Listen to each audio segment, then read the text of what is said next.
The dog was listed as equipment, but he was the only thing nobody could replace. Welcome to The Dog Who Asked for More, the podcast for dog parents navigating the messy, complicated parts of life with a dog so you can feel seen in something you've never been able to say out loud, walk away more confident in your decisions, and deepen your connection with the dog who asked you to show up differently. If you've ever had a dog that became something more than you expected, this episode is going to sit with you for a while. Today, I'm talking with Paul. He spent 7 years working alongside a military working dog named Rody. 2 deployments, explosive detection, Secret Service missions, a divorce on the other side of the world. And all through it, Rody was there. This isn't a story about training. It's not really even a story about the military. It's a story about what happens when a dog becomes the one constant in a life that keeps changing around you and what it costs when you have to say goodbye to that. Paul, could you walk me through what it actually looked like when you and Rody got together on day one? Not the official version, but what you remember and how you felt. It was actually pretty memorable because the reason why I got Rody was I was actually injured by my previous working dog. He had bit my forearm, tore it open, gave me stitches, I had to go to the hospital and everything. He was kind of a problem dog that had bit every person that came in contact with him. So when the switch came, basically they just said, "Hey, here's this dog, Rody. He's yours now." So when I got Rody, and he was a big dog, he was about the same size as the previous dog who had injured me. I was pretty hesitant. Seeing him the first time, he was a Malinois. I've only worked with German Shepherds. He kind of intimidated me a little bit. I was expecting this mean, terrifying dog, but what I got was actually a loving dog. He's very affectionate. He's eager to please. He wants to work. The complete opposites. We just kind of hit it off. The second I got in his kennel run and we started playing and doing a little bit of training together, all my worries that I've had from my previous working dog went away because he was just so much better to work and handle. Tell me a little bit about how that selection process goes. Like, how is it determined that you get to work with a dog? Every military installation, most of them have dog kennels. And so within there, it's up to the kennel master or your training NCO at the time to determine who you get. Sometimes it's based on just, this is the only one available. Sometimes there is a bit of an assessment. So if you are more confident, if you are a larger frame person, you can handle maybe a bigger dog. They typically try to match the person with that working dog so that way it's a good fit. Sometimes you don't get a choice. Sometimes, like my previous one I was talking about, he was handed to me. No one else could work him. They figured, hey, you're a big dude. You can go on and grab the leash and get to work. And he just, it didn't work out. So really that process is just down to your leadership, and that's what they determine. You really don't get much of a say, but typically the more competent handlers, they get explosive detection dogs. And then sometimes the drug detection dogs are for the guys for women who need to stay in the rear and work a little bit more. And what kind of detection dog was Rody? Rody was patrol and explosive detection. Patrol work meaning apprehension, some building searches, limited scouts in the woods. And then explosive detection, meaning we have various explosive compounds that we train with on military installations, but we also get exposed to homemade explosives, and we get to imprint the dogs on certain types of odors that might be new and used in any kind of a compound that they can put them on. Before we get too far into this next part of it, did you get to name him? Did he come with the name? Did you get to choose the name? How does that work? No, so the names, they sound a little weird. When you see Rhodie's name, it's Rroddie. A lot of people say Rroddie. It's just natural. I was always told it was Rhodie's. Interesting about Rody was it's the double R. The first letter was doubled up because he was bred by the military. Typically, when you have your working dogs, they are purchased from a supplier from somewhere. And when the military started breeding their own dogs, and they have their own breeding program down in Texas, they double up the first letter of that working dog. So that way it signifies that, hey, this was a puppy program dog that was bred by the military. So that's why he has the double R. So did you get him when he was a puppy then? No, I did not. He was 3 years old. He had worked already with a previous handler who had deployed to Afghanistan with him. So he had some experience under his belt. He was still pretty new, but I got him because the way the military works typically is the dog stays with the kennel and the installation, and the handler moves. So I was stationed in Korea initially. I had a working dog there. And then when I left and went to Maryland, that's when I got another dog. And so typically it just kind of falls down in that way. So If you travel like that, does that mean that the dog goes with you, or does the dog stay in that location because they're trained specifically for that area? It's changed a little bit now because when I was in, basically every time you PCS, so you have a permanent change of station, you move to a new duty station, you left the dog there because they are considered equipment in the military and they get assigned to certain units. And those commanders sign for them just like any other piece of equipment and they stay there. The handler bounces around. Nowadays, there's a lot more understanding that when you create a bond with a working dog, for so long, sometimes it's just a great team. You don't want to break that up. And so I've heard that they've been changing that a little bit and they've been working on keeping dogs with the handler throughout their times going to different duty stations. I like that they're doing that because once you have a dog that bonds with you like that, you want the dog to stay with you, especially like you said, if they make a great team, Mhm. that's going to make that working relationship that much stronger. In regards to that, tell me what it was like to work with a dog like that and what people maybe didn't understand about that bond and what they thought it was that you were actually doing versus, what you were actually experiencing with Rody. Yeah, it's kind of a running joke. The recruiters started this and they said that all we do is just play with dogs all day. It's kind of like the running joke is that it's just fun loving and that you have your house pet and you're just out there playing fetch. A lot of people don't know how much work actually goes in training a dog, especially one that's going to save your life or save the lives of others down the road. There's that extra emphasis of stress. And so training from the outside just looks like we're playing, but really the reality is that we are doing a lot of time on our own, a lot of extra time. We're coming in on weekends, we're going in early, staying late. It's a lot of demanding work because not only are you training to be a soldier, to work in a deployment area and to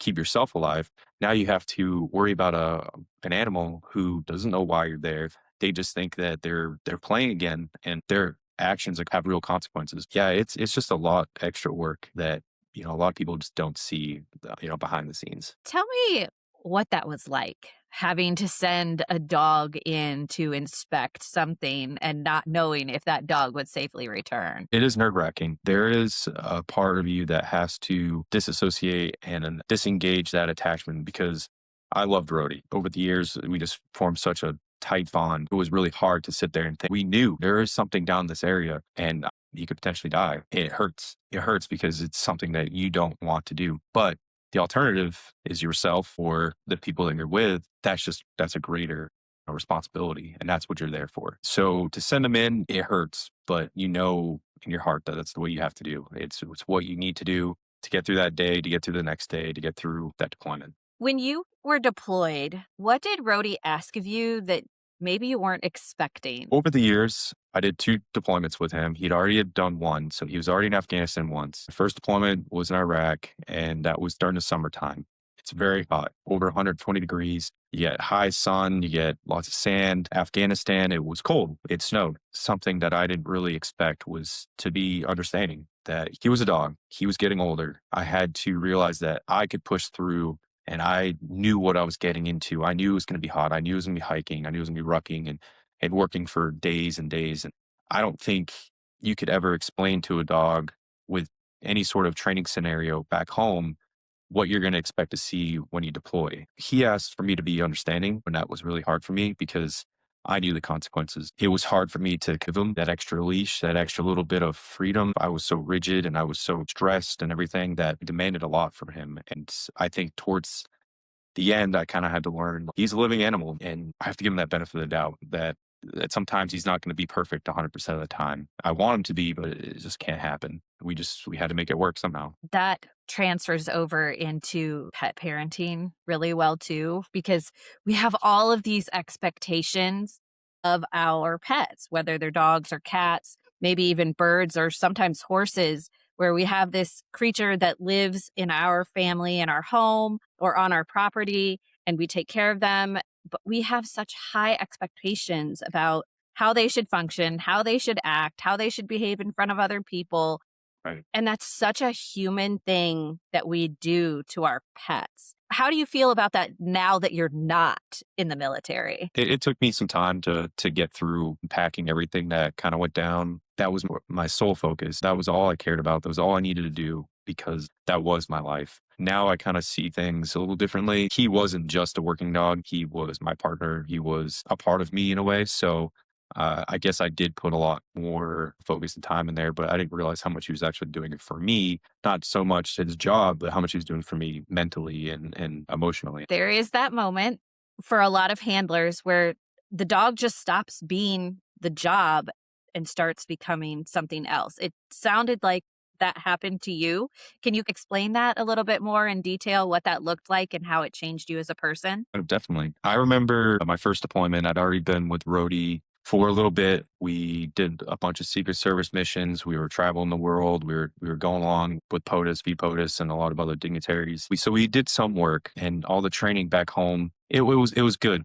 But I would say during my first deployment with him, the first time I really asked a lot of him, is that's when it kind of changed from just this is my working dog. I'm going to go in there and do my day job, so to speak. It kind of really transformed into something else. Especially my first deployment, I was actually married at the time. I went through a divorce, and going through the divorce on a deployment was tough. And having him there, he was kind of like he picked up that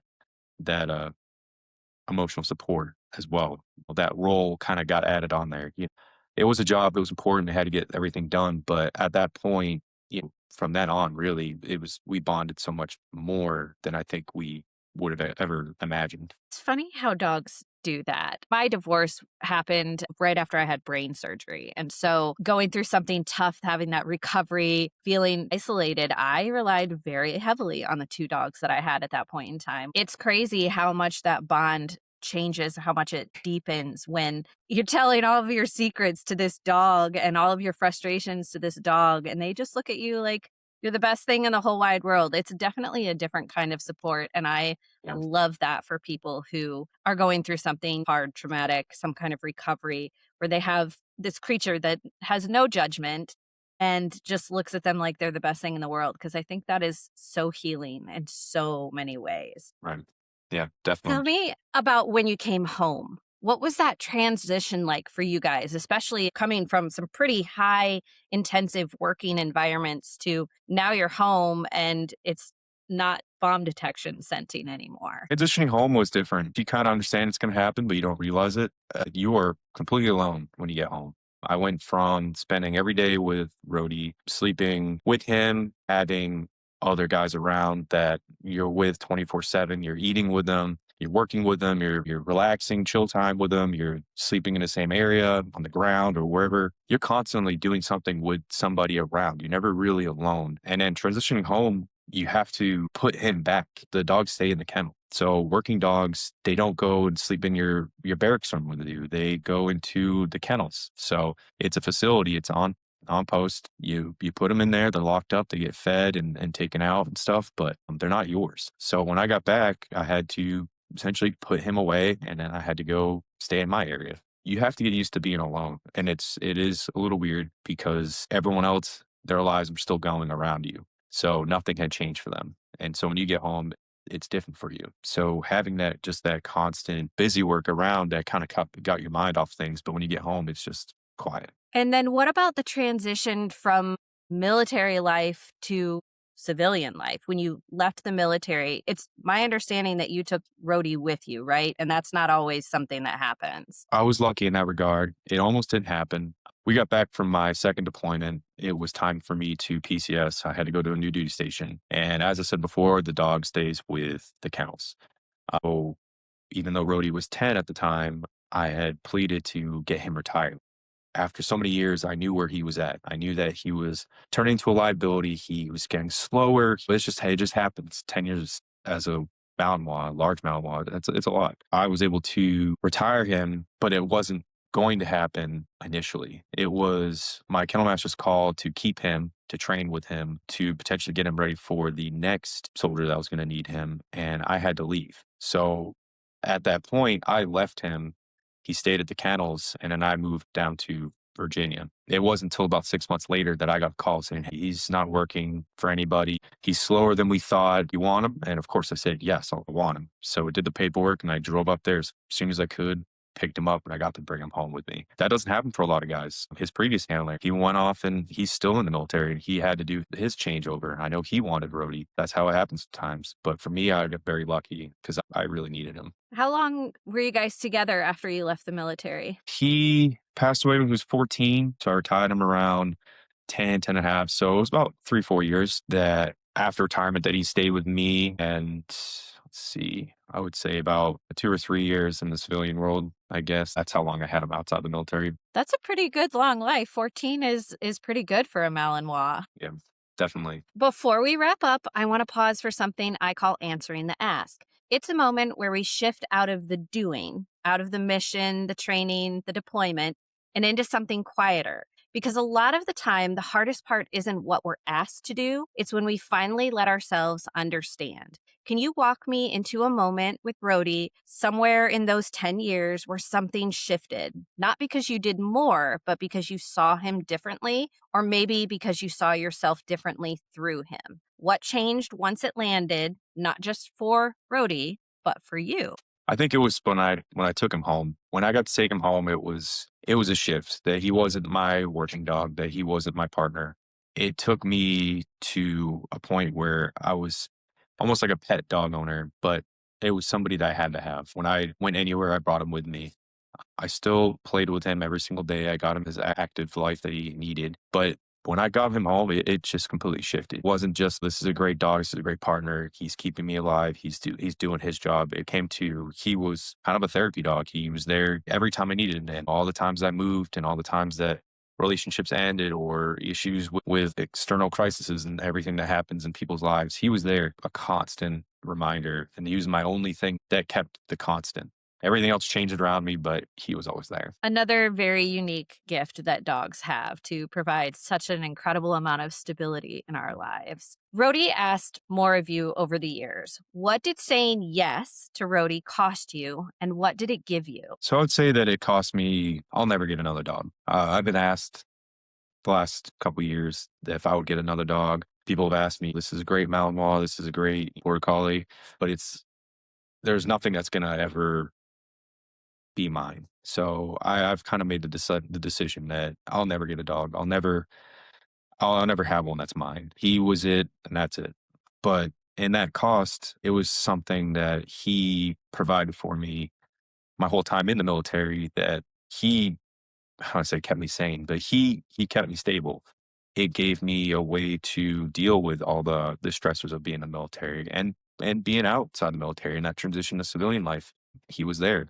So it was something that I needed throughout that whole time period of my life. Yeah, it just cost will just be I'll just never have another one like that. If you could leave an eternal message for Rody, what would it be? Tell him to stop licking. That's the one thing. I love that dog. He'd sleep in the bed every day. I could put him on a cot on the ground and stuff and just be like, hey, you're there for the night. But he always would jump up and he would curl up next to me. 85-pound dog doesn't curl up very well, but he would wake me up just licking. He just liked licking everything. I swear he was like a cat. He would lick himself clean almost every night, and it's the most annoying thing when you're trying to fall asleep, just that constant lick. And I would always kind of be like, hey, Rody, stop licking. Come on, bro. Like, let me get some sleep. And so I think that was almost like the most common thing I said to him. My little dog, Toby, is a big licker, and it is very hard to fall asleep at night when he is licking his paws. Tell everybody how they can find you and connect with you. I'm on Instagram, Facebook. It's Bourgeois 881.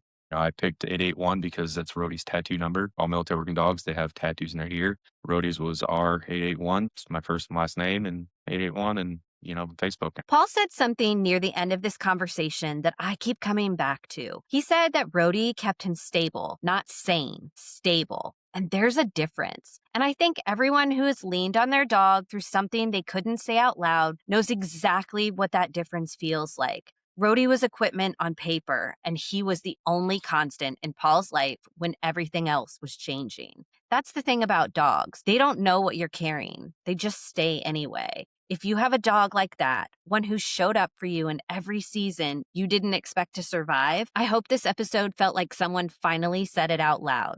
You kept going. They stayed. That's the whole story. So be kind, spread joy, and remember, sometimes the most important thing your dog ever did was just be there.